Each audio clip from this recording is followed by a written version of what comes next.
ನಗಿಸಿದಂತಹ ನಮ್ಮ ಕುಟುಂಬ ನಾವೆಲ್ಲರೂ ಇಲ್ಲಿ ನಿಂತಿದ್ದೀವಿ. ನಮ್ಮೆಲ್ಲರ ಕುಟುಂಬದ ಒಂದು ಕೂಸು ಇವತ್ತು ಇಲ್ಲ ಅನ್ನೋ ಒಂದು ಬೇಸರ ತುಂಬ ಇದೆ.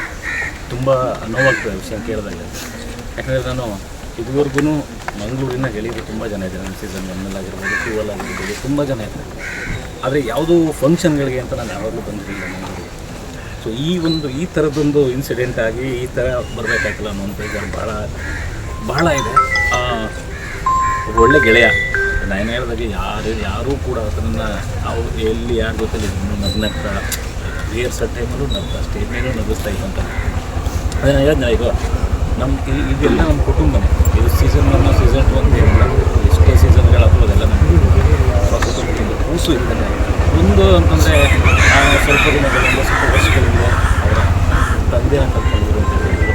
ನನಗೆ ಗೊತ್ತಿಲ್ಲ ಇವಾಗ ಬರಬೇಕಾದ್ರೆ ಮಧ್ಯೆಲ್ಲ ವಿಷಯಗಳನ್ನ ಕೇಳ್ಕೊಂಡಾಗ ತಂದೆ ಕಲ್ತ್ಕೊಂಡಿದ್ರು. ಮನೆಗೆ ಆಧಾರ ಸ್ತಂಭವಾಗಿದ್ದು ನಮ್ಮ ರಾಖಿ. ಸೊ ಈಗ ಅವನು ಕಳ್ಕೊಂಡಂಥ ತಾಯಿ ಮತ್ತು ತಂಗಿ.